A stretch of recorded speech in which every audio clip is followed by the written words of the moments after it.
Hello and welcome back to my channel. Today I'm going to be talking about writer's block and how to deal with writer's block primarily as a PhD student, but to be honest I think if you're suffering from writer's block you're suffering from writer's block, but obviously I'm coming from the perspective of a PhD student. Let's get on with the video.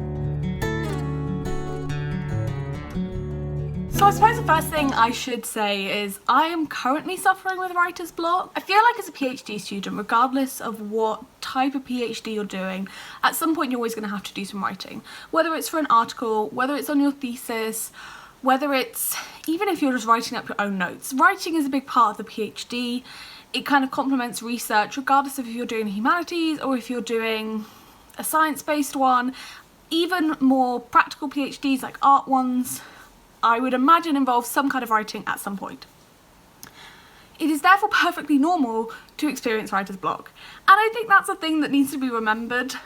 Everybody at some point in the PhD, I imagine, is going to feel a sense of writer's block or an anxiety about writing or a hesitation about writing or just feel like they are stuck with what they want to write.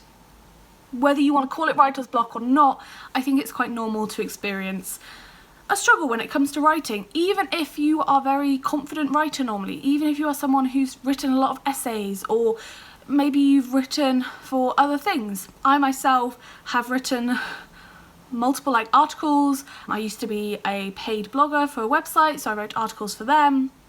I've also done some freelance writing, I've also done some fictional writing, and then I've done all my academic writing. So I'm someone who would consider themselves to have a lot of experience writing and to know a lot about writing. I know how to write in different styles, I know how to grab an audience, I'm getting better at editing. It's not my favourite thing. I tend to be one of those people who just writes in a blur. And I'm currently experiencing writer's block. And I thought I would share with you the tips that I'm doing to help myself in the hope that it might help some of you if you are also experiencing writer's block. Tip numero uno. Acknowledge that you've got writer's block. Okay, we all like the denial phase. We all like to think, oh, I'll do it tomorrow. Oh, I just had to do this other bit of work. Oh, I'm not quite ready to start writing again. No. Stop kidding yourselves. You got writer's block, you're putting off doing the writing, you're struggling to do the writing, you're doing everything else you can to not do the writing. You got writer's block. And until you acknowledge that, I don't think you can truly start to tackle the problem. So just, if you found yourself going through the process of, oh, I'll do it tomorrow, oh, I'll do it, but you might have writer's block.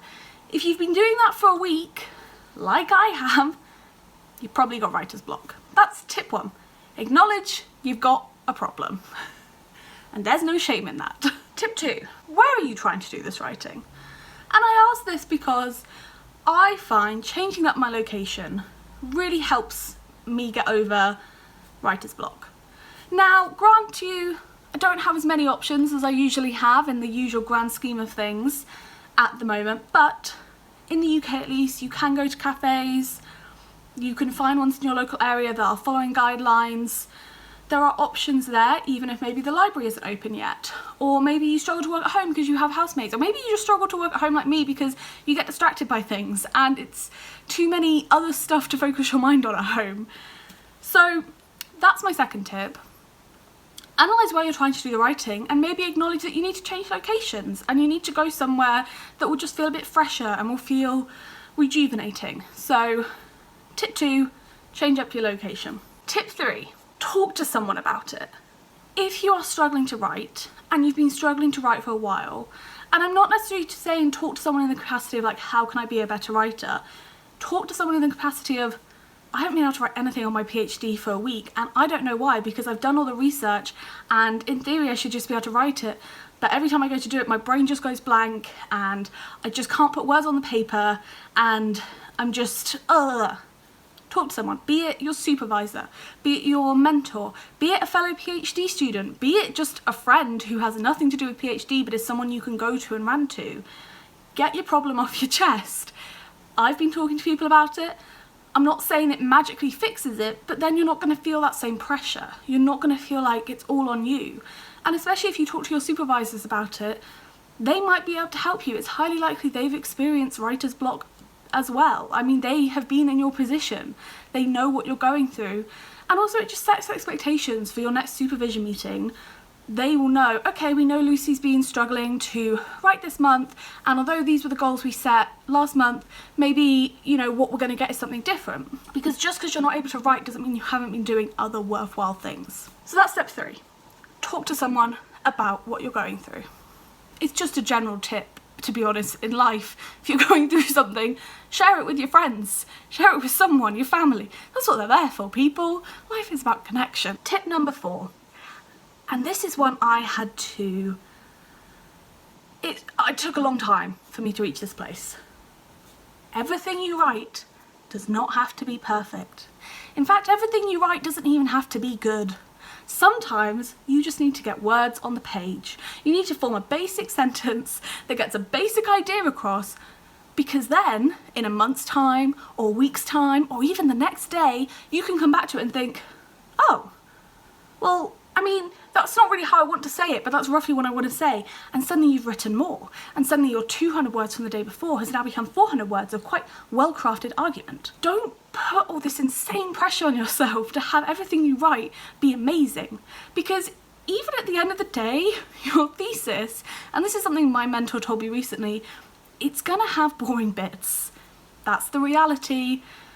I'm sorry if that offends you, but you're writing a thesis, you're not writing a book. The reality is, even if your PhD does get turned into a book, congratulations, it's going to have a lot of edits. They're not going to take your exact thesis and put it into a book, because some of the things you have to write about in your thesis, frankly, you don't need to write about in a monograph or in an article. You don't have to go into the same level, because you're not being assessed in the same way on, do they truly understand this point? Do they do this? What methodologies did they use? Yes, you will include some of that, but not to the same extent you would in a thesis. Let go of this idea that everything you write needs to be perfect. Let go of this idea that every piece of work you need as well is going to go into the thesis. It's probably not. You might spend a month writing something, and then 5 months later, and this has happened to me, you're like, oh, I mean, that's a great piece of writing, but it really doesn't slot in with what I'm now doing with my thesis. Like, I've changed the direction a bit, and actually this section isn't really needed. I've had to do that this week. I had to get rid of a 400 word chunk that I was quite proud of, because I was like, just doesn't make sense. Slight caveat to that, I never actually get rid of any written word. I always put it in a separate document and just name it for what it is, because you never know, in a year's time I might be like, oh damn, actually I can put that back in. So don't get rid of anything you write, but you might end up not using it, and that's okay. My final tip, tip number 5, change your approach. Maybe the reason you have writer's block is because you're not approaching what you're trying to write in the right way. And by that I don't mean change up your location or write on something different. I mean literally maybe change your thinking about what you're writing. I did this recently. I was struggling to approach a section in my thesis that I had to edit, and I realised part of the reason I was trying to approach it is because I was trying to force in an angle or a perspective that just wasn't right. It didn't feel right to me as I was writing it. But I was stuck on this for like 5 days. I was like, why can't I write this point? It's really not coming. The words are really hard. And then I was sitting in a cafe yesterday with my friend, and I suddenly realised, oh my God, I need to completely restructure this section, because actually this point needs to be up here and this point needs to be here, and then I can bring in this. And it wasn't until I had that breakthrough moment and kind of changed what I was trying to say and accepted that maybe what I wrote originally is a bit flawed and isn't quite how I want to take this, but if I do this, this and this, I can suddenly shine a new light on it. And it opened up a world of possibilities, and I wrote like 800 words that day, which was the first time I've written 800 words in a long, long time. So yeah, sometimes you just need to change your approach. And I don't mean like the big overall arcing approach of your PhD, just your approach for how you're tackling that point you're trying to write, or even that paragraph. And suddenly the words will start flowing again, potentially. So give yourself that time to mull over and think, and give yourself that flexibility. What you wrote a month ago isn't set in stone. This goes back to the whole, it doesn't have to be perfect. Because it doesn't have to be perfect, that means you can change it. And sometimes what you need to do is change it. And maybe that's why you had writer's block in the first place. So those were my 5 tips for tackling writer's block. If you've got any more, please leave them in the comments below. I love hearing from you guys. And to be honest, I could do with some help on this, because like I said, I am struggling with writer's block and I'm not completely over it. But hopefully these 5 little tips might help you if you are. Also, I'm sorry if the lighting's a bit weird. I need to get a better lighting situation going on, but this is what it is for now. As always, like, comment and subscribe, and I'll see you next Sunday. Bye!